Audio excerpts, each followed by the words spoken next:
Assalomu alaykum hurmatli do'stlar, sizlar bilan har doimgidek Ixtiyorjon Ismatov va bugun biz sizlar bilan Aerofly FS Global aviasimulyatorida prezident vertolyoti bilan AQSh prezidenti qarorgohi, ya'ni Oq uyni osmondan tomosha qilamiz va Oq uy yaqinidagi qarorgohlar va Oq uy atrofidagi binolarni ham siz bilan birga tomosha qilamiz. O'tgan videomiz ko'rgan bo'lsangiz kerak, o'tgan videomiz Las Vegas shahrida tungi parvoz edi.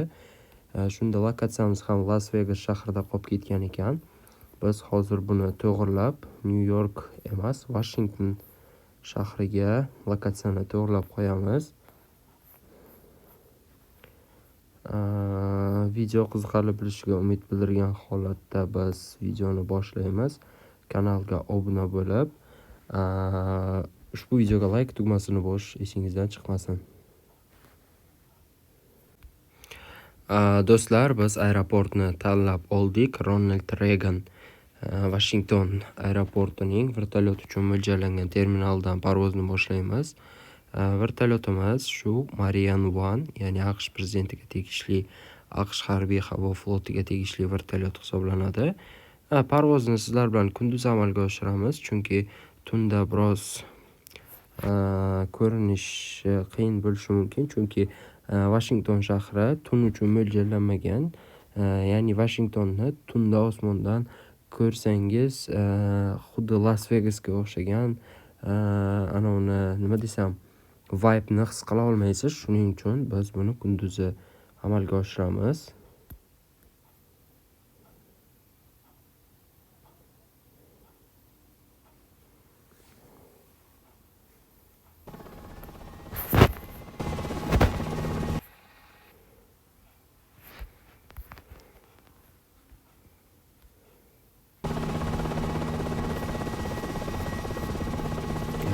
Vertolyot terminalda paydo bo'ldi.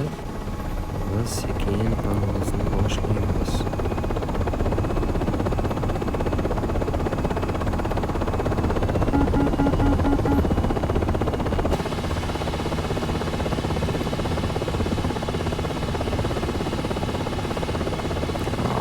Qo'pol burilish amalga oshirmasligimiz kerak, chunki har holda bu prezidentga tegishli vertolyot hisoblanadi.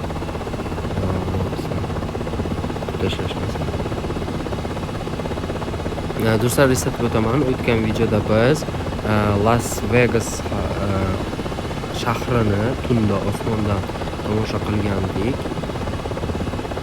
Bugun biz Washington shahrini tomosha qilamiz. Bu yerda Washington shahrida mana ko'rib turganlaringizdek, albatta biz xato joydan boshladik, to есть xato joyga yo'nalish oldik. Biz sizlarga albatta Pentagon binosini vertolyotdan ko'rsatamiz. Pentagon binosi AQSh Mudofaa vazirligining yuragi hisoblangan ushbu bino Pentagon deb nomlanadi, ya'ni AQSh Mudofaa vazirligining bosh qarorgohi hisoblanadi.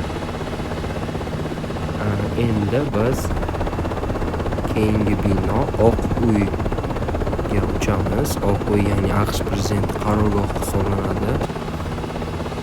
Bu yer juda ham qattiq qo'riqlanadi. Umuman Washington usti juda ham qattiq qo'riqlanadi. Bu yerga oddiy fuqarolarning vertolyotda parvoz qilishi biroz muammo tug'diradi, ya'ni parvoz qila olmaydi oddiy fuqarolar. Mana bu yerda qanaqadir bino, mana o'sha mashhur basseyn va mana bu yerda teatr va mana bu binoni bilsangiz kerak. To'g'risi buni nomini bilmayman. Bilsangiz izohlarda yozib qoldiring. Mana bu yerda ham bino va ana bu adashmasam Kapitoliy binosi hisoblanadi. Bu AQSh parlamenti binosi hisoblansa kerak. Adashayotgan bo'lishim mumkin. Adashayotgan bo'lsam oldindan uzr so'rab qo'yaman. Va mana bu yer AQSh Oliy sudi bo'lishi kerak, adashmasam. Va endi biz Oq uyga qarab yo'l olamiz. aynan Oq uyni hovlisiga ham qo'ndirib ko'ramiz vertolyotni. To'g'risi bu vertolyotni qo'ndirishda mening tajribam yo'q. Chunki men vertolyotlarga umuman tajribam yo'q. Men asosan samolyotlarda uchganligim uchun vertolyotlarni qo'ndirishda biroz muammo bo'lishi mumkin. Shu uchun agar muammo bo'ladigan bo'lsa, qo'ndira olmasam, avvalambor oldindan uzr so'rab qo'yaman. Juda ham go'zal. Mana Oq uyga yaqinlashib qoldik. O'sha mashhur AQSh prezidenti yashaydigan Oq uy hovlisiga. Mana Oq uy.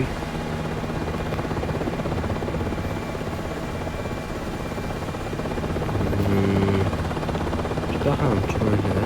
Menga shaxsan vertolyotda parvoz qilish yoqadi. Aynan bu vertolyotda emas, endi prezident qarorgohiga prezident vertolyoti bilan qo'ngan yaxshiroq degan ma'noda men aynan shu vertolyotni tanladim. Uni qo'ndirishga harakat qilamiz.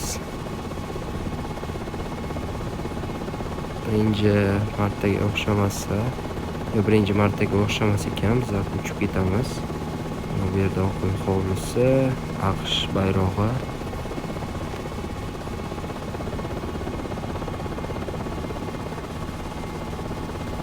Yo'q do'stlar, birinchi marta o'xshamadi. Endi ikkinchi martaga ham harakat qilib ko'ramiz. Nasib bo'lsa ikkinchi martaga o'xshatishimiz kerak. O'xshatmasak ham bo'lmaydi, chunki videoni vaqti ham juda ko'p cho'zilib ketadi va sizlarga ham qiziq qolmasligi mumkin. Shuning uchun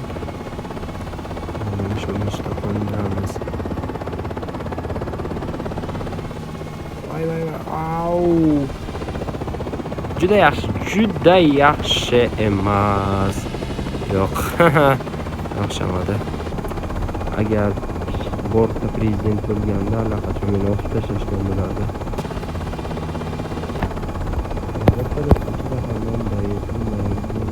Ichi bo'sh. Aslida ichida prezident uchun mo'ljallangan kreslo.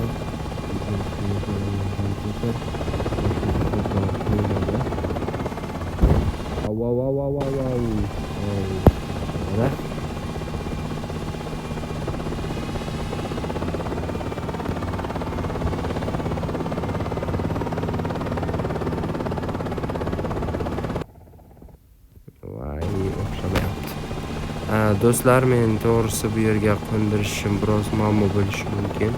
Chunki juda ham kichkina hovli va vertolyot juda ham katta va vertolyot nimagadir tushunarsiz. To'g'risi men bu vertolyotga tushunmayman. Shunga aytib yurmaysizlar.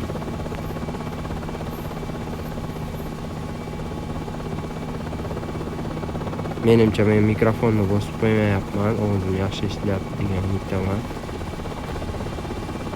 Yo'q azizlar, bu yerga qo'ndira olmas ekanimiz. Shuning uchun biz kelgan joyimizga qaytib uchib ketamiz. Ya'ni Washingtonda joylashgan Ronald Reagan aeroportiga qo'ndiramiz. To'g'risi meni biroz tajribasizligim shu yerda pand berdi.